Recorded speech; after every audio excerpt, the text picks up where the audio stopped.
Hi, I'm Dr. Bertice Berry, and I want to tell you this story. It was my son's birthday. A big truck was in front of him and swerved to the right and stopped suddenly. The car behind him didn't see it, so he had to move out away from him. So the car coming from the left, the other car, crashed into him in the side. Everybody was okay in the car. Everything was fine. When my son called me, he was agitated, he was angry, he was upset. But what bothered him most was that it was his birthday and that things always seemed to happen to him. Bad things are always happening to him. And I wanted to lean into compassion. I wanted to soothe this narrative that he was telling. I wanted to somehow embrace him. But in embracing him, I was also embracing that narrative. And I said, "Son," and he said, "Yes." And I said, "Son," and he said, "Yes." I said, "Stop cursing yourself." He said, "What?" I said, "Stop cursing yourself. Stop telling yourself that you're bad, that bad things happen, that they keep happening to you, that because it's your birthday, this thing had to happen. Stop it with all of this. You've done it way too many times. You do it on your birthday, you do it on a holiday, you do it on it doesn't matter. If something bad happens, you decide it has to be you. It's always happening to you." He said, "I want to stop cursing myself. How do I do it?" And I said, "Lean into gratitude. Let's count what didn't happen."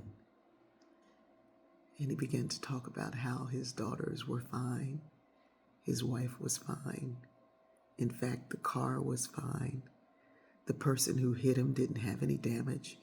He said, and he was really a nice guy. And I could have run into that truck in front of me. I said, let's talk about what would have happened if you ran into that truck. He said, "Mom, it was a giant truck. It was huge. In fact, the top of the car, we would have been under that car." I said, oh, you'd been under the car?" He said, "Yeah." Oh my God. And then he started saying, "Thank you." He started saying, "Thank you, God. Thank you all. Thank you for the safety.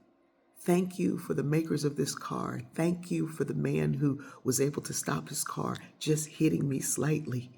Thank you for the man behind me who didn't see me but allowed me to have just a little bit of space to swerve away. Thank you for the truck who stopped because who knows what he was running into. Thank you." And suddenly, he said, he didn't feel cursed. He felt blessed. There are some bad things happening, some, in fact, really horrible things. But I think if we look at what we do have, if we look at who we are and what we are together, if we're nicer in the middle of that accident, if we're kinder to the neighbor who's in need, if we help that person who is down on their luck, if we can reach out to those, maybe, just maybe, we can see the blessing. And the blessing in all of this is that we truly are more powerful when we recognize our power. We truly are more powerful when we recognize that we have one another. We truly are much more powerful when we see that those who do the wrong are never in the right. Nobody was wrong in this situation. Everybody got to walk away. Everybody got to live and breathe another day. And sometimes accidents just happen. The laws of probability are really on our side. And those statistical outliers that we look at as if they are the truth, sometimes they are, and sometimes they're just an outlier. But what we cannot do is curse our own selves. I love you.